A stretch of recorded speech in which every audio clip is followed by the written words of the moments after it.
sounds are used to being with people, but not necessarily paying close attention to that person.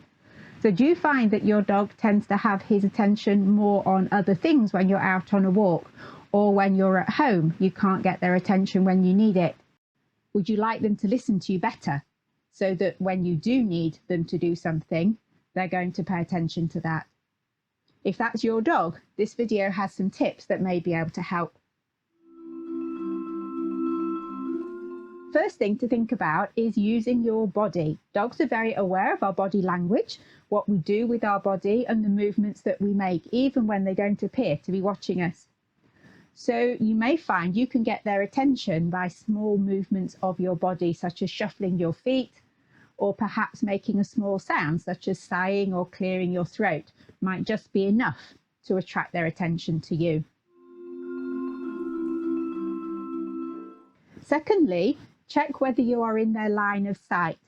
Dogs have better peripheral vision than we do, and just at about the level of their ears, they can probably still see you. Whereas if I put my hands level with my ears, I can't see them anymore.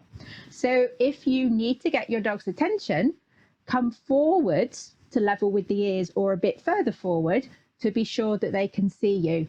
And you may find that as you move into their line of sight, that suddenly brings their attention to you because they notice that movement. We can combine this with my third tip of stroking the lead. If you stroke the lead gently, the vibration that this sets up down to the collar or to the harness can be enough to distract them from whatever it was they were doing, to interrupt the train of thought that was leading them to look for a squirrel or a cat or just not be interested, and bring their attention back to you. So here we're going to run the lead gently through the hands to set up this very soft vibration. And if you combine that with stepping into their line of sight, that can often be enough to interrupt them and bring their gaze back to you.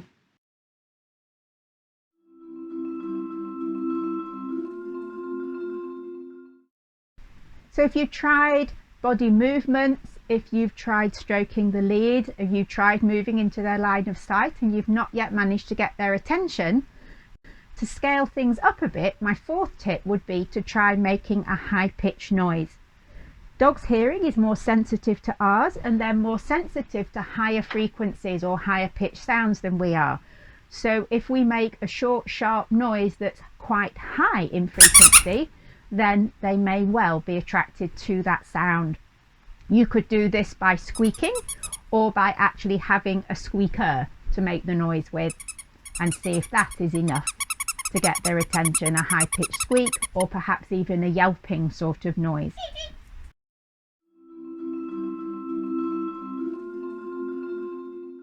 And the fifth tip is to teach the dog their name. Obviously this one isn't something you can do on the spur of the moment, but if you teach them their name when you have the time and you can practice, then that can be invaluable to you in other situations where you really need to get their attention. Gimme.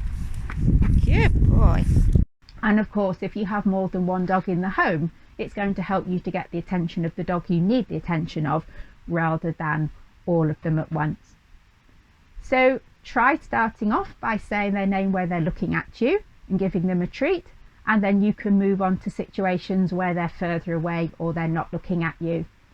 Using a higher pitched voice, a jolly voice, is going to be more effective than a lower pitch, always making it fun.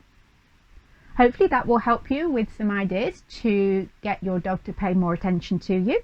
We'll be back again soon with more videos for you. Bye for now.